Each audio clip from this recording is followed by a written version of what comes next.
नमस्कार, study for village city channel पर स्वागत है आप सभी का।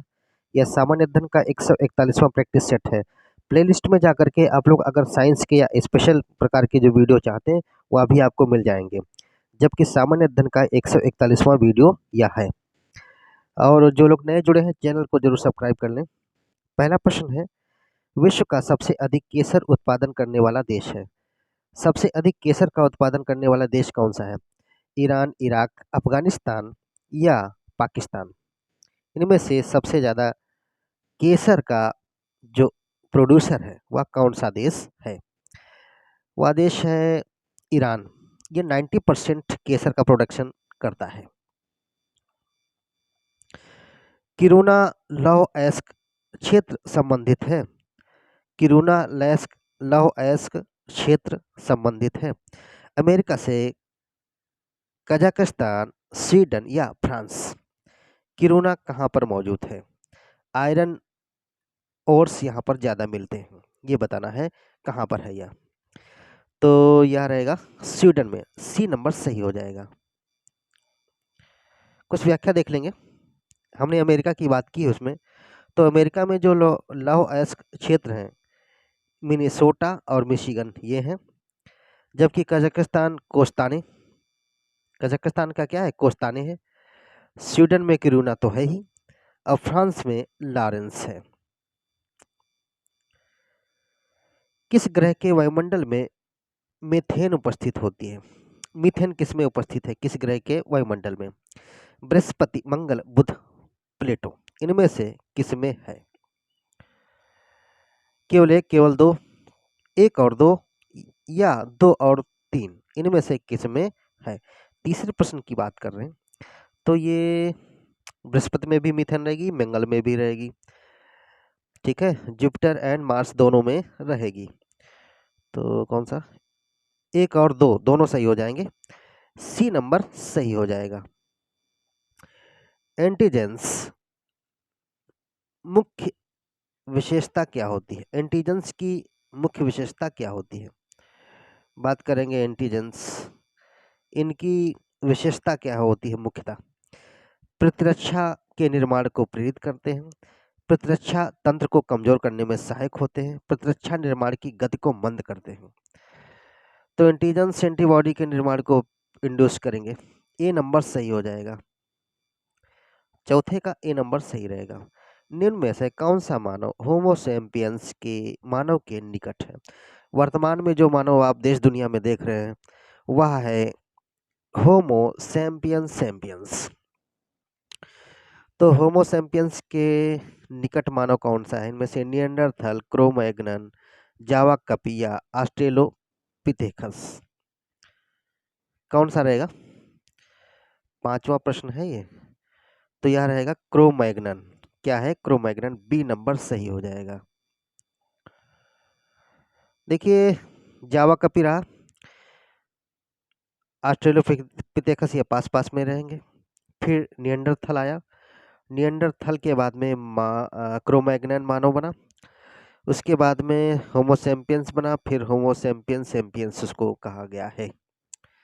आधुनिक मानव की बात करेंगे तो आधुनिक मानव से मिलता जुलता जो मानव रहेगा क्रो-मैग्नन, फिर होमो सैपियंस रहेगा। तो छठे प्रश्न पर आएंगे। 1857 की क्रांति में झांसी में रानी लक्ष्मीबाई के खिलाफ ब्रिटिश नेतृत्व किसने किया? रानी लक्ष्मीबाई झांसी में अंग्रेजों के खिलाफ बगावत की, सभी को पता है। नेतृत्व संभाला था 1857 की क्रांति में, लेकिन इनके खिलाफ कौन सा अंग्रेज था?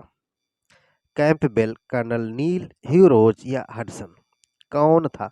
छठे प्रश्न की बात हो रही है। तो ये रहे हैं ह्यूरोज। कौन सा रहा है? ह्यूरोज। सी नंबर सही हो जाएगा। देखेंगे, हडसन जो है बरेली में खान बहादुर खान के खिलाफ रहे अंग्रेजों की तरफ से, जबकि कर्नल नील इलाहाबाद में लियाकत अली के खिलाफ रहे अंग्रेजों की तरफ से, और कैंपबेल रहे कानपुर में नाना साहब और तात्या टोपे के खिलाफ। ठीक है, नेक्स्ट प्रश्न है, असहयोग आंदोलन कब प्रारंभ हुआ? जो असहयोग आंदोलन था ये कब प्रारंभ हुआ?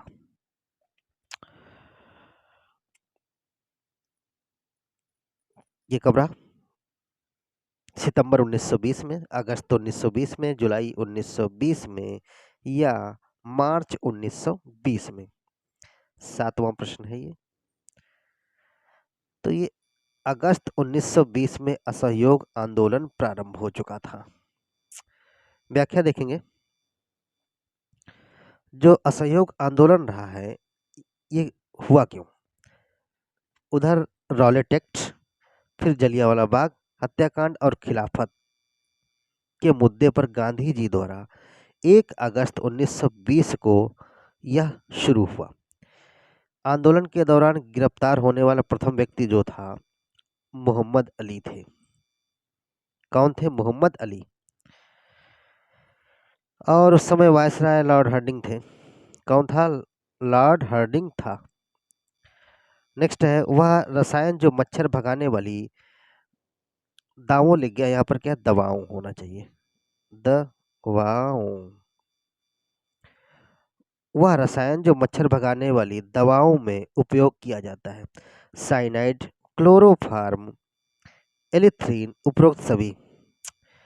मच्छर भगाने वाली दवाओं में जो उपयोग किया जाएगा, एलिथ्रीन उपयोग किया जाएगा। मच्छर भगाने की दवा। नेक्स्ट है, पौधों द्वारा नाइट्रोजन किस रूप में प्राप्त की जाती है? जो पौधे हैं, पेड़ पौधे हैं, इनके द्वारा नाइट्रोजन किस रूप में प्राप्त की जाती है? नाइट्राइट, अमोनिया, नाइट्रेट या अमोनियम क्लोराइड? तो नाइट्रेट के रूप में यह नाइट्रोजन प्राप्त की जाती है पौधों के द्वारा। तो सी नंबर सही हो जाएगा 90 प्रश्न का। कोई भी साबुन कपड़ों में से गंदगी अथवा ग्रीस को हटाता है। डिटर्जेंट या साबुन जो है, कपड़ों से गंदगी को हटाने का काम करेगी, या थोड़ा सा ऑयली जो चीज़ें हैं वो लगी होती हैं, जम जाता है डस्ट पार्टिकल्स उसी के अंदर, तो नाइट्रोजनीकरण द्वारा ये हटता है, उदासीनीकरण द्वारा या टिंडल प्रभाव द्वारा, पायसीकरण के द्वारा। कोई भी साबुन कपड़ों में से गंदगी अथवा ग्रीज को हटाएगी पायसीकरण के द्वारा। डी नंबर सही हो जाएगा। साबुन ग्रीस को पायसीकरण द्वारा हटाता है। किसके? पायसीकरण के द्वारा। जबकि डिटर्जेंट सल्फोनेट से कपड़े साफ होते हैं। जो डिटर्जेंट होता है उसमें सल्फोनेट होता है, उसी में, उसके द्वारा ही कपड़े साफ हो जाते हैं। कौन सा इनमें सुमेलित नहीं है? निम्न में से कौन सुमेलित नहीं है? इसकी बात हो रही है। एपिको आंदोलन से विनोबा भावे थे। चिपको आंदोलन से संबंधित एस.एल. बहुगुणा थे। नर्मदा बचाओ आंदोलन से मेधा पाटकर और शांति घाटी आंदोलन से डॉक्टर सलीम अली। डॉक्टर सलीम अली को जानते हैं लोग, पक्षी विशेषज्ञ हैं। तो एपिको आंदोलन क्या है? चिपको आंदोलन से एस.एल. बहुगुणा संबंधित थे। ये भी नर्मदा बचाओ आंदोलन से मेधा पाटकर और शांति घाटी आंदोलन डॉक्टर सलीम अली। जो पहला है ये नहीं है। एपिको आंदोलन से विनोबा भावे संबंधित नहीं थे। कमेंट करके बताइए विनोबा भावे किस आंदोलन से संबंधित थे। बात करेंगे 11वें प्रश्न की, तो ए नंबर सही हो जाएगा नहीं है के हिसाब से। लेकिन एपिको आंदोलन संबंधित किससे था ये देखिएगा। एपिको आंदोलन भारत का पर्यावरण आंदोलन था। यह कहाँ शुरू हुआ? कर्नाटक के उत्तर कन्नड़ जिले में 1983 में शुरू हुआ और इससे पी हेगड़े संबंधित थे। क्या है? पी हेगड़े संबंधित थे। इसका नेतृत्व किसने का? पर्यावरणविद पांडुरंग हेगड़े। जबकि चिपको आंदोलन उत्तराखंड में इसी से प्रेरित होकर के क्या हुआ? 1973 में गढ़वाल हिमालयी क्षेत्र में शुरू हो गया था, बहुगुणा जी के नेतृत्व में। तो हम बात करेंगे एपिको आंदोलन से संबंधित थे पी हेगड़े। ए नंबर सही हो गया है। 12वें प्रश्न की बात करेंगे। 12वें प्रश्न पर आते हैं। संसद के, थोड़ा सा सही करें, संसद के दोनों सदनों में भारतीय संविधान के किस अनुच्छेद के तहत राष्ट्रपति अभिभाषण देते हैं? अभिभाषण, अभिभाषण, आज कुछ ग्रामेटिकली चीजें गड़बड़ हैं। संसद के दोनों सदनों में भारतीय संविधान के किस अनुच्छेद के तहत राष्ट्रपति अभिभाषण देते हैं? अनुच्छेद 76, अनुच्छेद 87, अनुच्छेद 67 या अनुच्छेद 90? 12वें प्रश्न का आंसर क्या रहेगा? क्या होना चाहिए? अनुच्छेद 87 के अंतर्गत राष्ट्रपति संसद के दोनों सदनों को अभिभाषित करते हैं। आपदा प्रबंधन एक्ट बनाया गया था। आपदा प्रबंधन अधिनियम कब बनाया गया था? वर्ष 2003 में, वर्ष 2004 में, वर्ष 2005 में या वर्ष 2009 में? जो आपदा प्रबंधन एक्ट जो बना था वर्ष 2005 में बनेगा। सी नंबर हो गया इसका सही। इस आंसर के अनुसार वर्ष 2005 में बना था, जो कि सही है।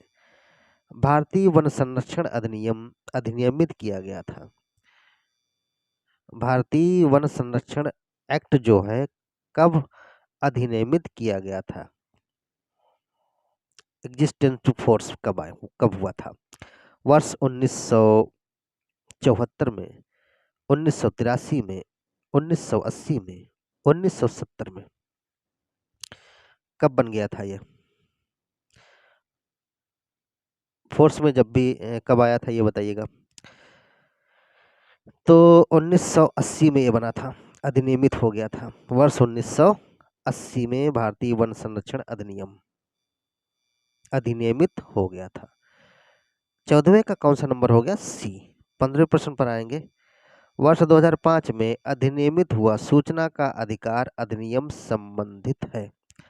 वर्ष 2005 में अधिनियमित हुआ सूचना का अधिकार, राइट टू इंफॉर्मेशन एक्ट जो है संबंधित है कर्नाटक सरकार बनाम भारत संघ, नमिता शर्मा बनाम भारत संघ, केशवानंद भारती बनाम भारत संघ, उपरोक्त में से कोई नहीं।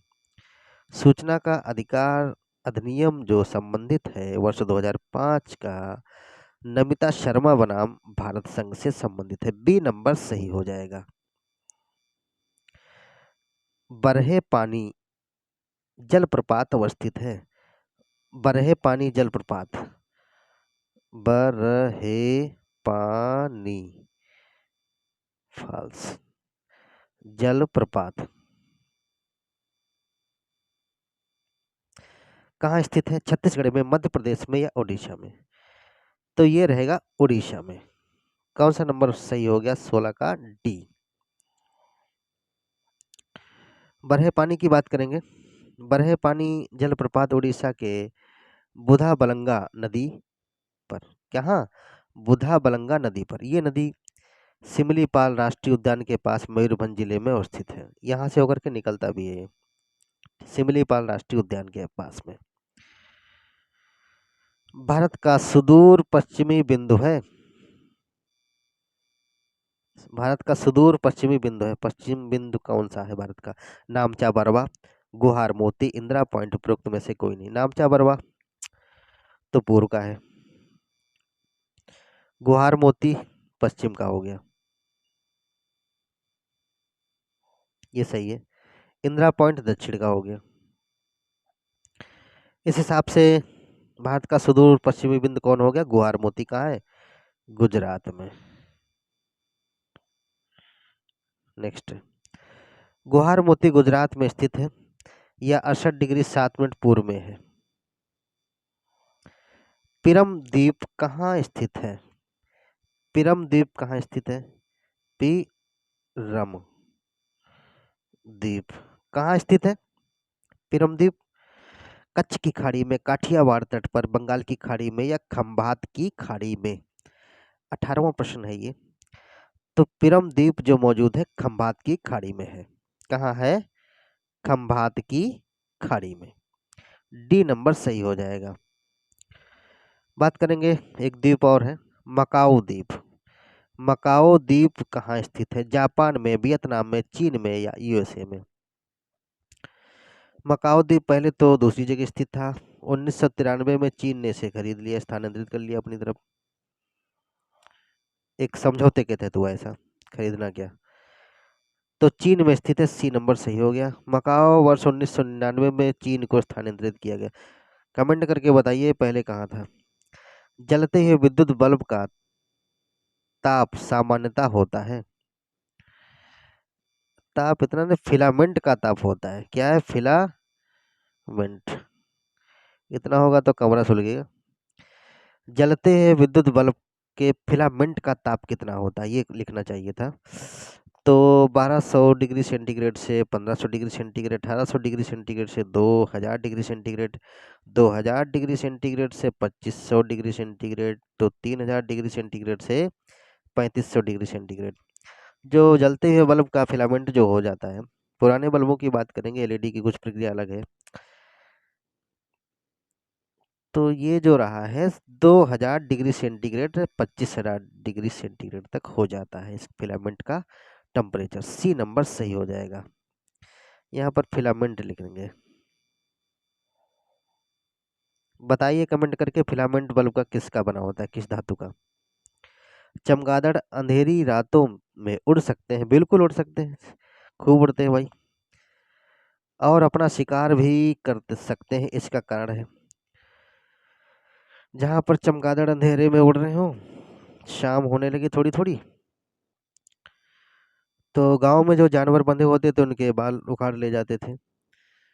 एक दो बार हमारे ऊपर भी टक्कर मार दिए खूब। और पेड़ों में उल्टा लटकते हैं आसानी से।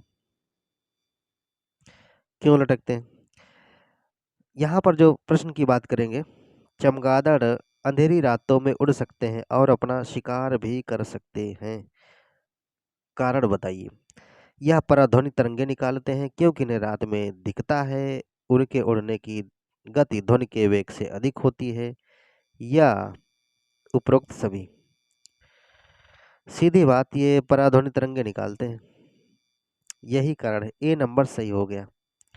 व्याख्या की बात करेंगे, चमगादड़ पराध्वनि तरंगे निकालते हैं और उन्हीं के द्वारा निर्देशित भी हो जाते हैं। समताप मंडल के निचले सतह पर कभी कभी सिरस बादल दिखाई पड़ते हैं। क्या है? स्ट्रेटोस्फेयर में समताप मंडल के निचले सतह पर कभी कभी क्या होता है? सिरस बादल दिखाई पड़ते हैं। बादलों को क्या कहा जाता है? Moon clouds, king of clouds, mother of pearl clouds, उपरोक्त सभी? तो ये क्या कहे जाएंगे? मदर ऑफ पर्ल क्लाउड्स के नाम से जाने जाते हैं। कौन? सिरस बादल, वह बादल जो समताप मंडल के निचली सतह पर होते हैं। अनंगताल झील कहाँ अवस्थित है? बात हो रही अनंतनाग नहीं, अनंगताल, अनंगताल ये झील है, कहाँ स्थित है? बहुत ही सरल प्रश्न होना चाहिए। भोपाल, लखनऊ, रांची, दिल्ली? तो है दिल्ली में है अनंगताल, अनंगताल। डी नंबर सही हो जाएगा। अगस्त 2022 को दिल्ली में स्थित अनंगताल झील को राष्ट्रीय महत्व का स्मारक घोषित किया गया। कब? वर्ष 2022 में। मध्य प्रदेश का जलियांवाला बाग कांड कहा जाता है। मध्य प्रदेश का जलियांवाला बाग कांड कहा जाता है। प्रयागराज मीन्स इलाहाबाद में जलियांवाला बाग कांड हुआ।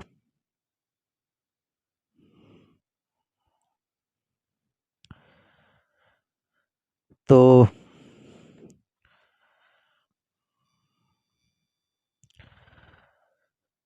ये मध्य प्रदेश का जलियांवाला बाग कांड कहाँ है? झाबुआ संहार से संबंधित है। मंडला नरसंहार, अमझेरा नरसंहार, चरण पादुका नरसंहार?